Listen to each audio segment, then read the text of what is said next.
Salut, on se retrouve 2 ans après le début de la série sur comment fabriquer ces ruches, et aujourd'hui je vous montre comment fabriquer les planchers pour les ruchettes cicadins.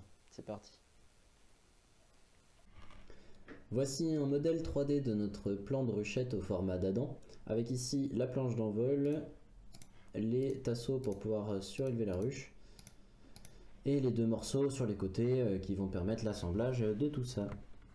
Donc sa caractéristique principale, c'est qu'il est creux au milieu, donc on va pouvoir mettre un grillage, ce qui va permettre aux varrois qui chutent des abeilles de passer à travers et donc de se retrouver collés ici sur la planche imaginaire que vous pouvez voir ici. Donc cette planche elle sera enduite de graisse, ce qui va coller les varrois et permettre d'estimer l'infestation varroa pour décider d'un traitement ou pas. Voilà, il y a d'autres méthodes pour compter les varrois, mais je vous laisse vous renseigner là-dessus. Je suis pas le mieux placé pour ça.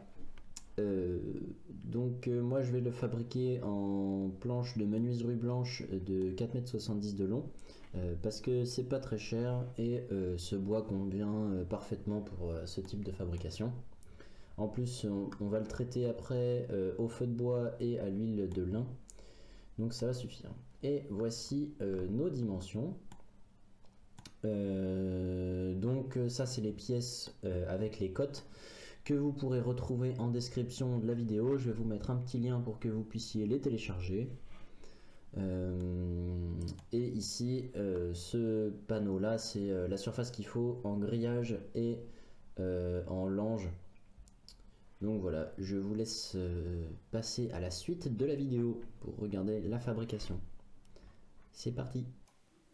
On passe donc à la première étape qui consiste à découper les planches à la bonne longueur. Donc là je suis en train de mesurer 588 mm et ça c'est pour les deux côtés du plateau. C'est donc les pièces les plus longues. Ensuite je vais découper les planches d'envol et tout ça en épaisseur de 24 mm. Si vous n'avez pas cette épaisseur là, je vous conseille vivement de raboter et de dégauchir les planches pour arriver à cette épaisseur. Moi j'ai pas pu le faire puisque j'avais pas les outils sous la main. Mais c'est quand même mieux de travailler avec des planches plates. Revoilà nos planches de 588 mm que je déligne sur une scie sur table à 47 mm. Et ça me permet d'en découper 4 par planche avec un tout petit bout de chute à la fin que je ne pourrais pas récupérer. En fait, ces dimensions-là sont prévues pour du bois raboté. Et donc, si on rabote un coup de chaque côté, après c'est trop court pour faire plus long.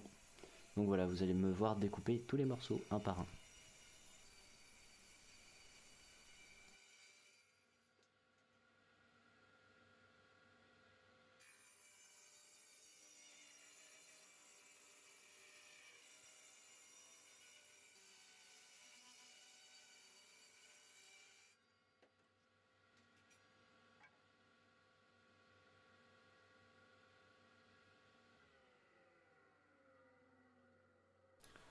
Là, je repasse tous mes morceaux sur la scie pour pouvoir faire une petite rainure de 1,5 mm d'épaisseur, c'est pour ça qu'on voit la lame.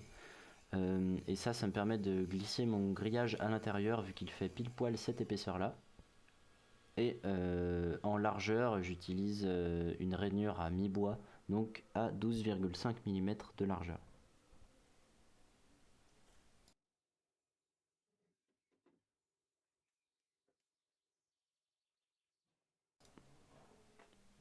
Là, je vais faire des petites découpes à 88 sur 24 pour pouvoir accueillir la planche d'envol. Donc là, on passe dans le premier sens et après, on fera le deuxième sens.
Donc là on va faire les petites rainures de 6 mm par 6 mm pour pouvoir y glisser une plaque d'Aquilux qui servira soit pour le varroa, soit pour réchauffer la colonie en hiver. Et pour la position de cette rainure, vous pouvez regarder sur le plan. Je donne un petit coup de papier de verre express pour pouvoir nettoyer mes planches et donc pouvoir scier mes planches d'envol pile poil à la bonne largeur.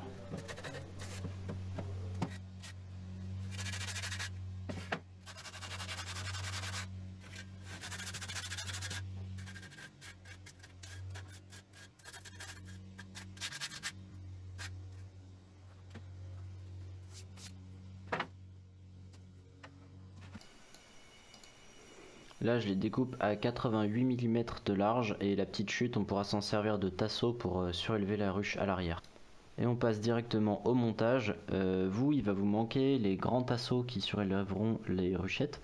Vous avez juste à les découper comme je vous ai dit en début de vidéo et ça va se passer très très bien. Pour la suite du montage, je vais me taire puisque les images parlent d'elles-mêmes et on se retrouve juste à la fin pour le traitement du bois.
Maintenant que le montage est fini, on va passer au traitement. Et là, rien de plus simple. Je donne un gros coup de chalumeau sur le bois pour le durcir un peu, puisque brûler du bois, ça le rend plus résistant. Et ensuite, je vais passer un coup d'huile de lin. Comme le bois sera chaud, bien sec avec les flammes, ça va rentrer dedans tout seul. Et ça fera un super traitement pour que ça se conserve longtemps.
La vidéo touche à sa fin. Vous savez maintenant comment on fabrique un plancher pour ruchette et ossettes. Donc si vous mettez une éossette, ça vous fait un petit nucléi et sinon ça peut vous servir de ruchette, c'est très pratique. De toute façon, à vous d'inventer vos usages. Donc vous pouvez mettre un message dans les commentaires pour me suggérer vos modifications, si c'est constructif bien sûr. Et moi je vous dis à la semaine prochaine pour un autre épisode sur comment fabriquer ces ruches. Et n'oubliez pas que vous pouvez télécharger les plans dans la description de cette vidéo. Salut!